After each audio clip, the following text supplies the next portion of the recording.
It is a great honor to welcome our third and I would say very distinguished guest to the morning's panel. This is someone who has been instrumental in developing skill development, in shaping the course and direction of the NCERT, of heading PSSCIEV, holds multiple distinctions and multiple awards for his service to the nation in many of these categories. This is a person who's involved in the very policies that we are discussing right now.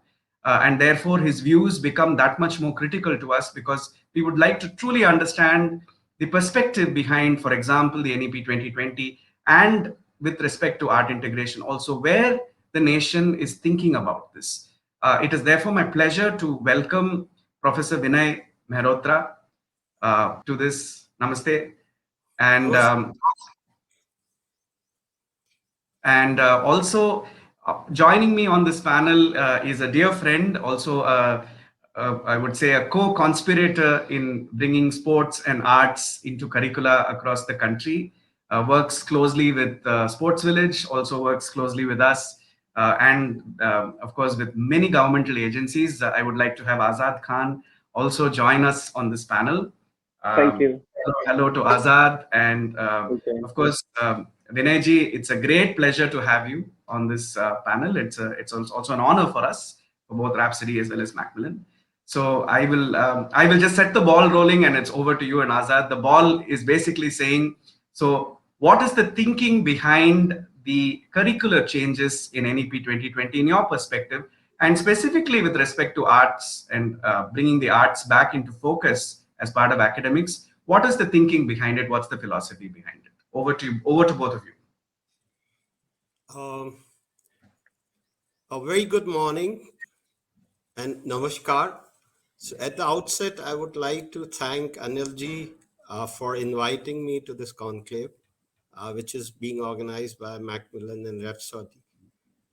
It's a very interesting conclave because I could see it focuses on art integration, and that is what NCERT has been propagating throughout these years.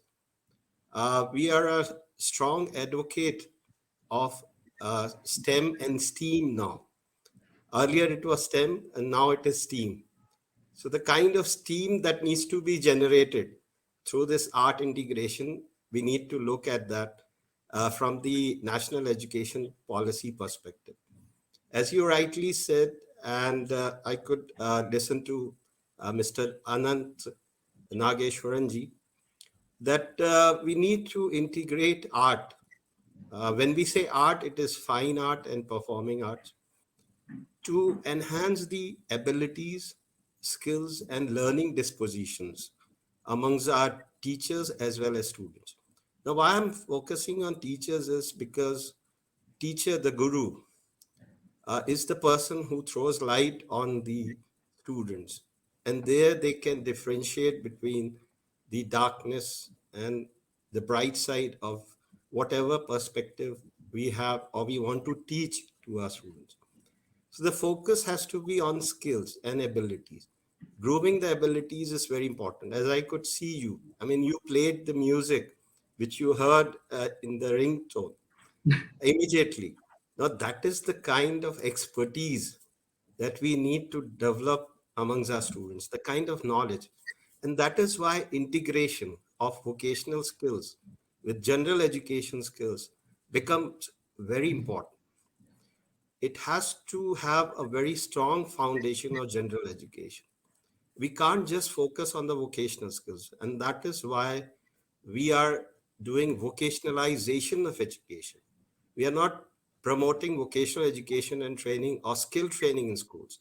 What we are focusing is on vocationalization of education. So every child should have developed that kind of knowledge. When we say knowledge, it has to be three dimensions. One is system knowledge, second is procedural knowledge, and the third is strategic knowledge. So we need to develop these kind of three dimensions of knowledge in our children. When it comes to skills, then there are cognitive skills, then practice fixation stage is there, then the autonomous stage, which you have demonstrated right now. So when the students get into the autonomous stage, then we can say they have become experts. So the application of art becomes all the more prominent when we develop these kinds of skills and abilities. So there are learning styles, as we all know. When we say it is, Fleming has said VARKs. So VARK means visual learners, auditory learners, learners who learn better through reading, and the kinesthetic learners. So we need to focus on kinesthetic learners who actually learn by doing. So every student needs to be exposed to the vocational skills. And that is what has been talked about in National Education Policy 2020.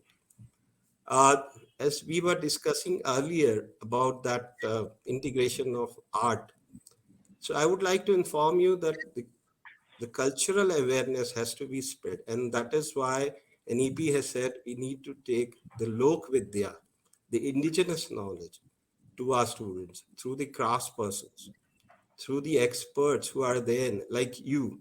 You can teach music to the students in schools, and there they would learn how to integrate music with science, technology, maths, because logical thinking or mathematical abilities need to be developed amongst us. So we have been teaching subjects in isolation, and that has been the major mistake, I would say, we have been doing. It has to be integrated. And this is another aspect which has been covered in the national education. There shouldn't be any hard separation between the curricular and co-curricular areas. There shouldn't be any hard separation within these subjects like vocational education or general education, even between art and science, between art and technology. So we need to integrate all these subjects to promote fine and performing arts, so that the students, they get an informed choice of how they are going to build their career.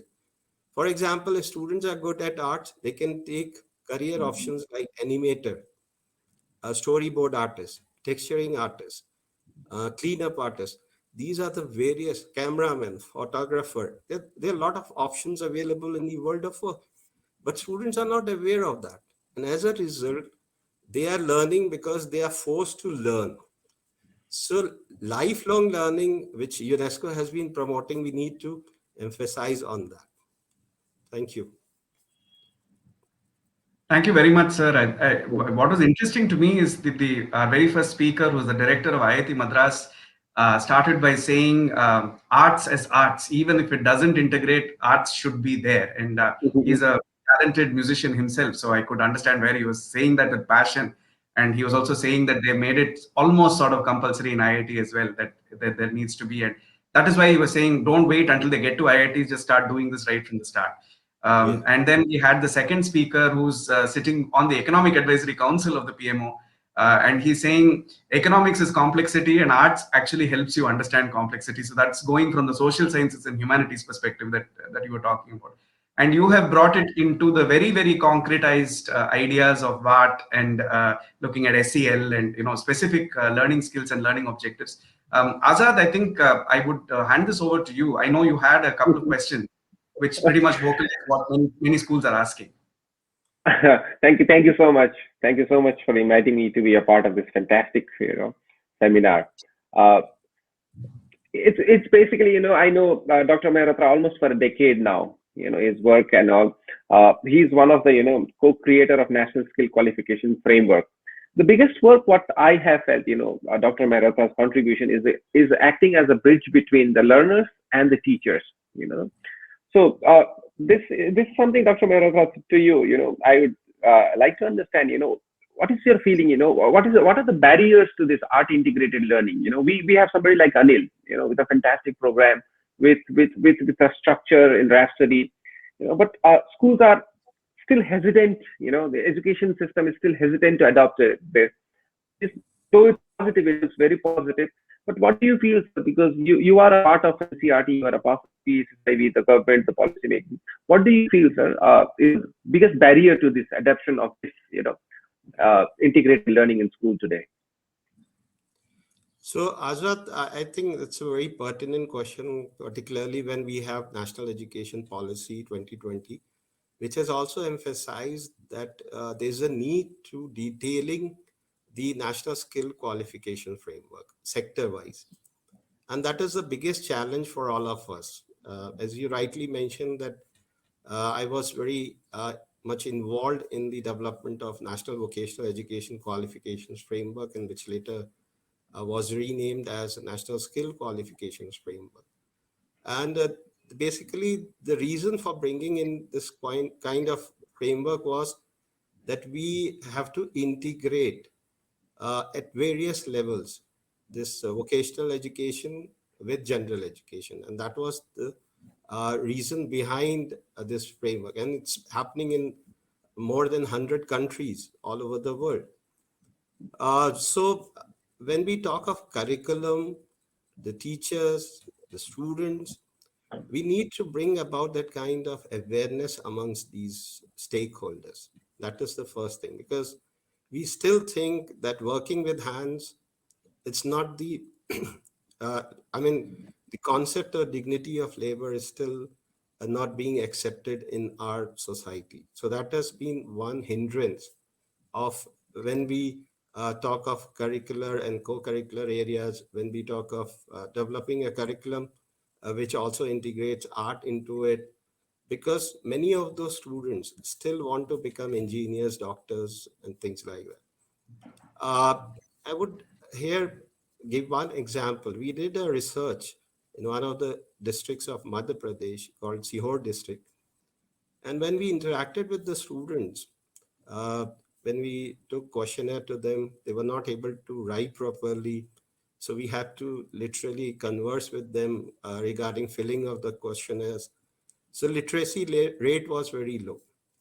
The second thing, when we asked them, what would you like to become? So most of them said engineers, doctors, uh, army, uh, air force, navy. Then we said, if you are not become one of these, what you will become? They said teachers. So teacher is the last Mhm. option in our country. That's very unfortunate. Whereas if you look at Finland, Switzerland, Germany, and all, teacher is the first option. People want to become teachers. So that has to be, we need to change that kind of mindset. That is one thing. When we ask them, okay, if you want to become a doctor, how you would become? They said, if I score good marks, I'll become a doctor. Now, this is the kind of awareness our students have. They are not aware of the competitive exams for all these. So when they passed class 12, they they get into a host of suggestions, opinions from your neighbors, from other stakeholders, and they are into in a swimming pool where they don't know how to swim. Now, this is the kind of education system that we have developed over the years. We need to change that. So, sensitization of children teachers with regard to guidance and counseling has to be there. So, that is the first thing that we need to take care of. So, then we told them, we assembled them in a particular ground and told them about the variety of a plethora of options or career choices available in the world of work, including DJ, VJ, and all those things we told them, beauty and wellness. So most of the girls, they said, I would like to become a hairdresser. I would like to become a beautician. I want to start my own salon. Now, see, we have not been able to link our education with the aspirations of the students. We have been forcing them to opt for the choices that we are providing. Like we have opened a restaurant of South Indian dishes in Punjab and saying instead of eating parathas or makhan with paratha or dahi, you eat dosa and idli. This is what we have been forcing through our education system. So we need to give plethora of choices, give them right guidance so that they can prepare their own dish and say, I'm enjoying this. that is the kind of basket of vocational courses or general education courses that, and here it is very important, and this has also been talked about in national education policy, that we need to have an academic credit bank system where students can accumulate their credits, they can transfer those credits, and also get exemptions for the credits that for the courses that they have completed. So there's a lot of work to be done in our country in terms of bringing about that kind of reforms that we are looking forward through the National Education Policy 2020. And all these things have already been talked about in the National Education Policy 86. And we have not been able to implement most of those recommendations. So we are starting afresh. Let's hope for the best and see that we can bring about that kind of reforms that are very much needed in order to prepare our students for the 21st century skills. So I think we have time for one more question, Azad, if you have it. Otherwise, I'm burning with one question to ask. Please, go ahead, Anil. So, there's been a sort of contrast in the conversations this morning, Vinayji. So we started with, of course, with the director of IIT saying, "Don't assess." He said, in terms of all these creative skills, social, emotional skills, which used to be previously taught at home, and our families were set up for these kinds of things, and now the school has taken over. And he specifically said, look, I mean, these are things that every human being needs to have. This is what makes a human being complete. But if you bring assessment into it and you bring evaluation into it, then again, there will be a backlash, because it'll be like you're doing it just for the sake of the grade, whereas the actual learning will go away.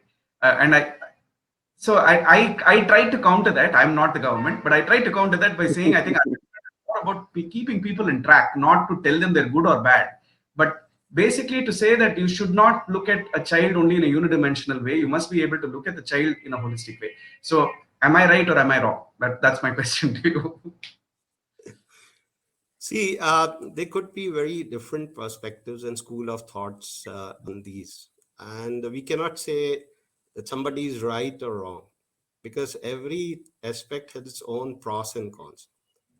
Assessment has to be there, and it has to be continuous assessment. We are working on learning outcomes based curriculum.